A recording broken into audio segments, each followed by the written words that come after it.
Я всегда рисовал и думал, что я рисую лучше всех. За рисование не советских картин тебя, конечно, не посадили бы в тюрьму, но мгновенно перестали бы давать заказы. Мы занимались искусством только ради себя, только для собственного удовольствия. Мои холсты можно рассматривать как симфонии в цвете и форме. Хороших художников вообще мало что интересует. Вот я сейчас довольно много путешествую, если честно. Самое интересное происходит у меня в мастерской.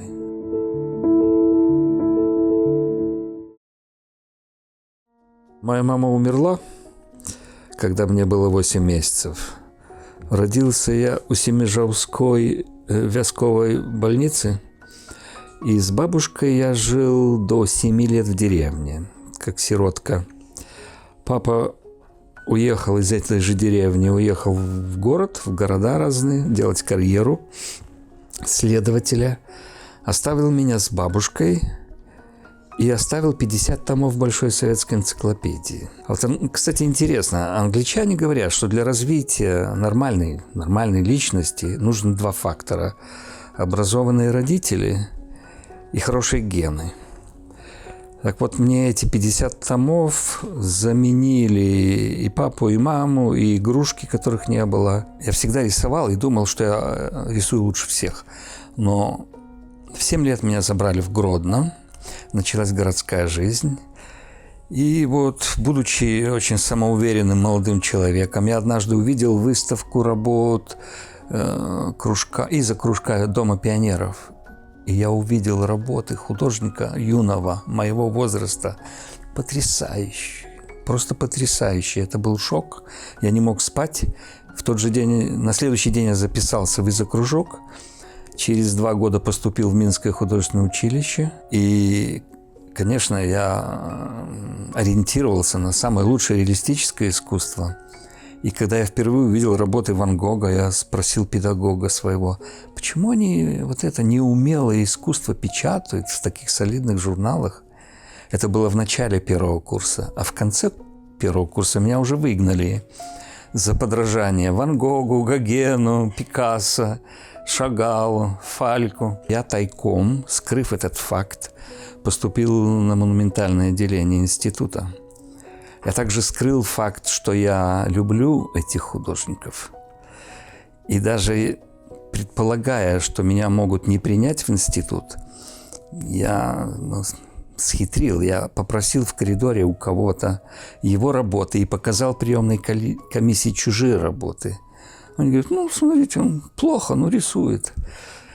И когда у нас был вступительный экзамен, портрет дедушки какого-то, натурщика, все рисовали в натуральный размер. Я натянул бумагу 2 метра на 2 и сделал портрет просто 2 на 2 метра углем. И это произвело впечатление. Меня приняли как вундеркинда. Был такой художник Жора Склепниченко, он меня старше лет на 10, то есть был. И мы случайно попали, это еще до института, 70-е годы, в эту мастерскую, где они писали диплом. Это была хорошая компания, хорошая команда. Это были Валера Мартынчик, Юра Гаврин, то есть, да, Жирин. И все такие очень крепкие художники. И вот, зайдя туда, меня это просто раздавило. После окончания направления у них художественный комбинат. И были, конечно, эти обстоятельства, когда надо было что-то немножко зарабатывать на жизнь.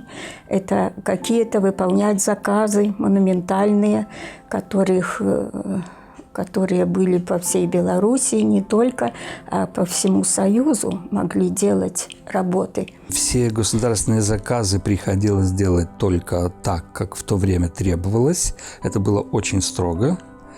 Ни о каком искусстве речи не могло и быть. Конспирация, в общем-то, это было условие существования. За рисование не советских картин тебя, конечно, не посадили бы в тюрьму, но мгновенно перестали бы давать заказы. Мгновенно иссяк бы источник существования. А мы четко разделяли работу для денег и искусство для себя. Никогда, даже в своих самых светлых мыслях, не было мысли, что когда-то придется выставиться. Мы занимались искусством только ради себя, только для собственного удовольствия. Я свою первую работу назвал «Зона утешения». Я натягивал 2-метровый холст. Я погружался в этот холст, я жил в этом холсте. Я создавал там пространство, я создавал там события. Это была моя virtual reality. Это была моя жизнь. Труженик неимоверный. Он приходил очень рано, допоздна работал. Он постоянно работал. К нему приходили в гости, это могло человек 10. Это не могло его оторвать. То есть, да? Он отвечал на вопросы, тут же красил. То есть он работал всегда, он был какой-то одержимый. Конечно, видел он мир уже тогда, когда это было вообще даже запрещено мыслить. Он был очень свободолюбивый. И Виталий Чернобрысов как-то привел ко мне куратора эстонского музея Кадриорг. Это был 1977 год, уже как раз перестройка начиналась. И мы сидели у меня в мастерской, мастерская напротив домика первого съезда, в том доме, где Ли Харвей Освальд жил, убийца Кеннеди. У меня на первом этаже была мастерская. Она просидела молча весь вечер, а ночью, среди ночи вдруг звонок. Ее звали Нинель Зитерова. Нинель звонит, говорит: «Валера, я так впечатлена вашими работами, что хочу предложить персональную выставку у нас в музее». Ну, уже после этого звонка я не мог спать. Короче, условие было такое. Я привожу работы, но транспорта они не предлагали. И мы с ней долго обсуждали эту проблему, и я говорю, почему бы не сделать групповую выставку. И так я отобрал около 10 художников.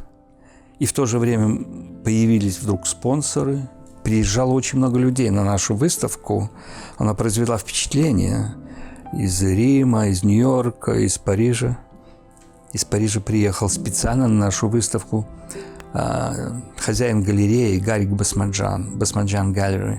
Он приехал, обошел 2 зала, у нас больших 2 зала было, и сказал: «Мартынчика и Боброва покупаю все. Завтра ждите нас в 9 утра». Мы с Бобровым сидели, ждали. Завтра, послезавтра, еще несколько дней. Никто не приехал. И уже вернувшись в Минск, мы услышали, что Басмаджанов в то утро убили. Это начиналось время мафии. 90-е годы уже приближались. Они организовали маленькую свое объединение «Форма». Валера Бобров, разный совершенно с Валерой художник, и Валера со своими этими полотнами, хаосом таким.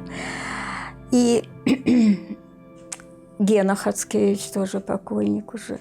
Они втроем, они выставлялись в Прибалтике, правда, у нас в Минске выставочка, которую как бы пропустили мимо. У нас была такая традиция, что на день рождения художники дарили свои работы.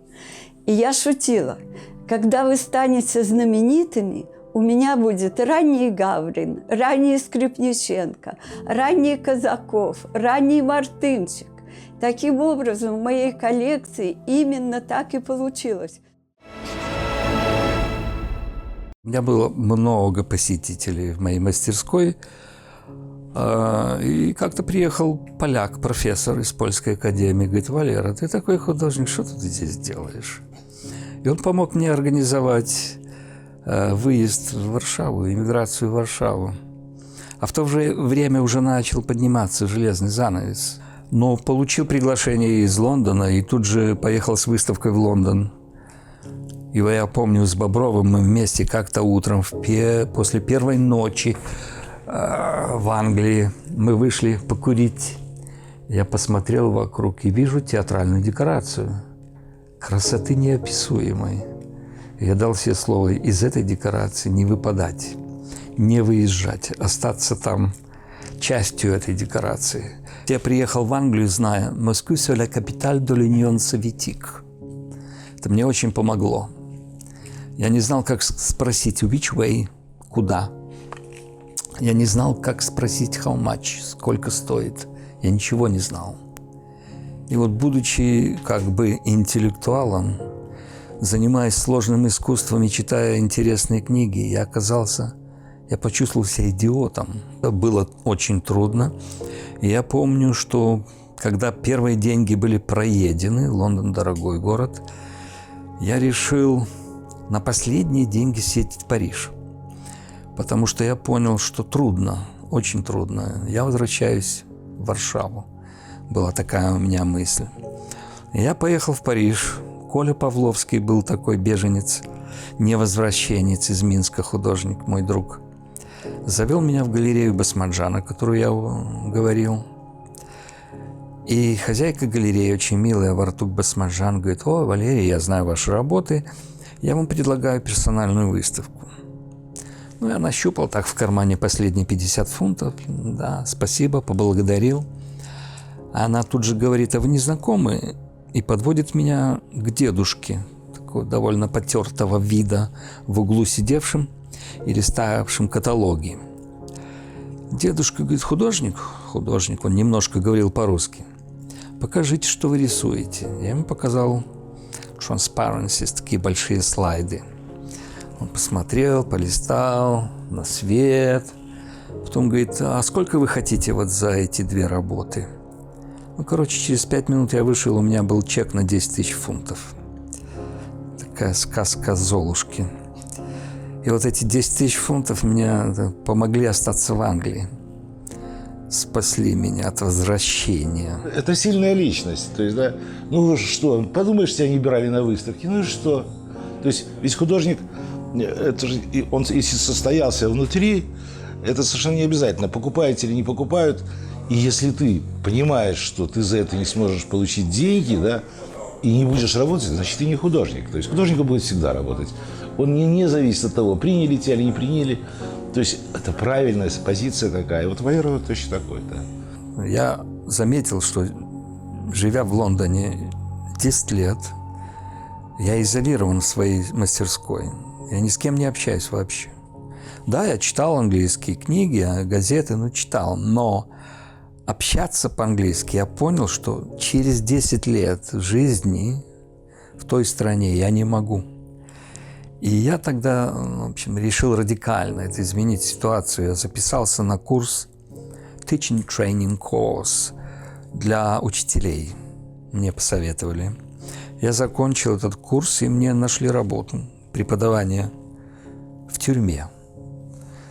Да, тюрьмы в Англии – это такие университеты. То есть там люди получают образование театральное, музыкальное, художественное. В моем случае я начал преподавать, а мои студенты учили меня английскому. Они меня поправляли. Валерий, не горизонт, а horizon. И первые вопросы, которые они начали мне задавать на первом уроке, вопросы о русском конструктивизме. Он ко всему вот относится с такими вот открытым миром, светлыми глазами. И вот даже завидно, вот как бы, да, честно говоря. Молодец. И вот есть люди, которым они, наверное, стремятся к, скажем, своей профессии, что-то заработать, подняться на какую-то ступень.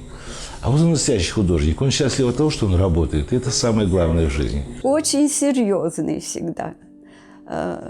Хорошо говорил, много знал. Слушать его было очень интересно. И человек очень сдержанный, скупой такой, немногословный. Так что дружба у нас была замечательная с художниками. Нам всегда было интересно, весело. И наши посиделки были такими дружными, такими интересными, такими веселыми, что всегда хотелось встречаться еще и еще. Меня, например, очень всегда интересовала космическая тема в философии. И тут и есть интересная связь между английской эзотерической мыслью и изобретением абстрактного искусства, и, в частности, творчеством Малевича. Вот мало кто знает, может быть, как раз воспользуясь этим случаем упомянуть. Был такой в начале XX века английский философ, эзотерист и математик Чарльз Ховард Хинтон. Он написал книгу о четвертом измерении.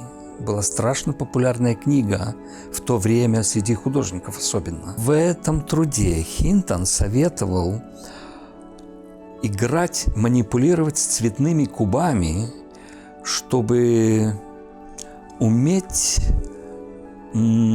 общаться с высшим измерением. И идея была Хинтона такова, что в высшем измерении вот эти Platonic Solids, как платоновые тела, кувыркаясь, падают в наше измерение, пробивая невидимую пленку и оставляя интересные проекции. Например, куб, кувыркаясь, может пробить и оставить отверстие в виде или ромба, или квадрата. Шар, кувыркаясь, пробивает, оставляет круг. И Малевич, вот черный квадрат, в принципе, это всего-навсего проекция куба, пробившего невидимую преграду между высшим и низшим нашим измерением.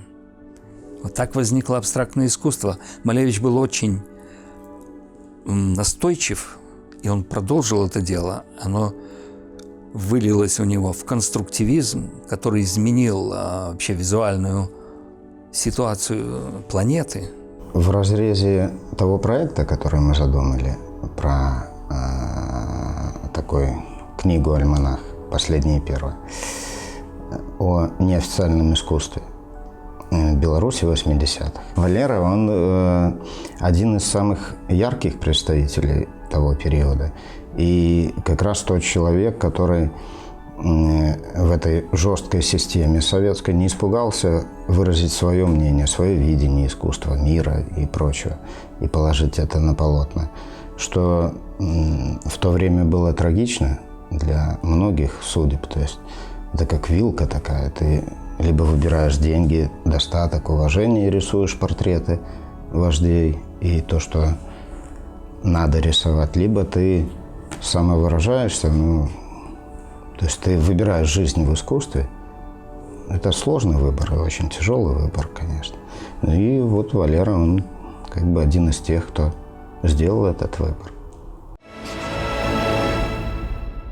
Да, мы выпивали, а в то время мы выпивали очень-очень часто. В мастерской у Горячего был такой художник. И вот я навел резкость, увидел на полу листочек со странными каракулями. Затоптанный листок из журнала «Америка», в то время официально издававшимся в Советском Союзе. Я прочитал эту статью. Это была статья интервью со Стравинским, композитором-иммигрантом. И в ней он графически изображал его восприятие музыки. Там просто мелодия, гармонические какие-то ряды, потом музыку современных композиторов, как он видел свою музыку и прочее. Это все в виде спиралей, каких-то лабиринтов. А в то время я как раз мучился над изобретением своего стиля. И вот это был толчок, катализатор. Я подумал, ага, надо записывать музыку. Я натянул холст 2-метровый и начал первой композиции именно вот такую какую-то сверхсложную симфонию. Так что мои холсты можно рассматривать как симфонии в цвете и форме. Я часто наблюдала и издалека боялась спросить конкретно, что же это такое. Громадный холст, и вот это какое-то разрушение, как будто землетрясение какое-то произошло все свалено в какую-то... Но удивляло одно, что это четкие эти были выписаны каждый предмет, и удивляло это цветовое его попадание, цветовое решение. Это такая была гармония, что как-то все собиралось в целое какое-то произведение. А я, как занималась профессионально интерьером, я все думала, а куда же такую работу можно поместить. И знала, что это требует громадного, большого объема, громадного помещения. И одна единственная работа, она могла украсить весь этот громадный, большой объем. Я последние 4 года работал с коллекционером из Сингапура. Он архитектор, очень пожилой человек, который построил там значительную часть Сингапура. Он влюбился в мои работы, и он коллекционирует их вот уже 4 года, и он мне заказывал эти годы портреты классических композиторов. Было очень, так сказать, фантастический заказ. Мне нравилось рисовать умные лица, ему нравилось их иметь, и потом он мне предложил сделать что-нибудь световое к выставке в этом году в январе, Art Fair, ярмарка сингапурская. И я сделал сердце, световую скульптуру с диодами фирмы моего брата. Мы отправили в Сингапур еще несколько живописей. Все это предполагалось выставить рядом с Art Fair в галерее, рядом. Я прилетел, чтобы встречать посылку. Посылка опоздала на 2 недели. Но в Сингапуре тоже произошло за это время маленькая трагедия. Человек, организатор этой ярмарки, собрал миллионы с участников со всего мира и исчез. Растворился. Отдел культуры в Сингапуре, вообще все были в шоке. Создали быстро новую ярмарку, назвали ее «Артерии». И тут прибывает мое сердце. И они попросили поставить мое сердце в центре вот этого артериальной этой ярмарки. И оно произвело, конечно, очень большой эффект. Говорят, был самый фотографируемый объект на выставке. Вот он уехал, и мы не переписывались, у нас не было в Лондоне. 30 лет, а потом я оказался в Лондоне, и мы созвонились и увиделись. И понимаете, вот есть такое, когда ты не видишь человека 30 лет, как правило, люди, что ты там... У нас вдруг продолжился разговор, который мы оставили тогда. Мы друзья, то есть я понял, вот есть люди, с которыми ты расстался 30 лет, когда ты встречаешься, как будто этого не было, вот этого расстояния. Посмотрев вот те работы, которые он писал в период в Беларуси, они не такие, как в Лондоне.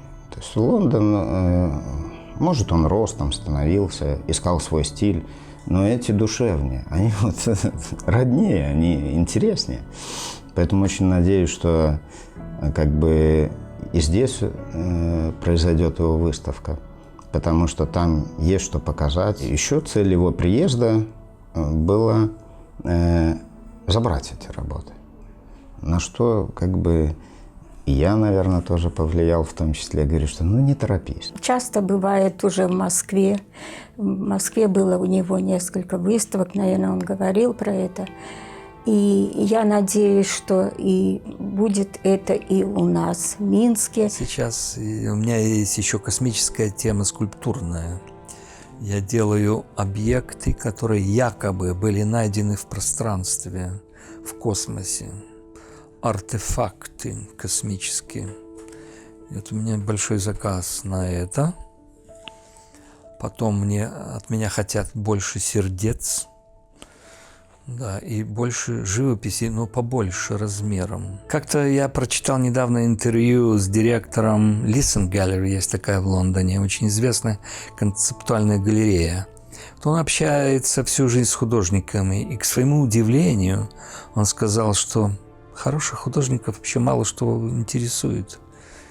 Не деньги, не то, что о них говорят. Самое интересное – осуществление своей программы. Вот я сейчас довольно много путешествую, если честно. Самое интересное происходит у меня в мастерской. Для меня.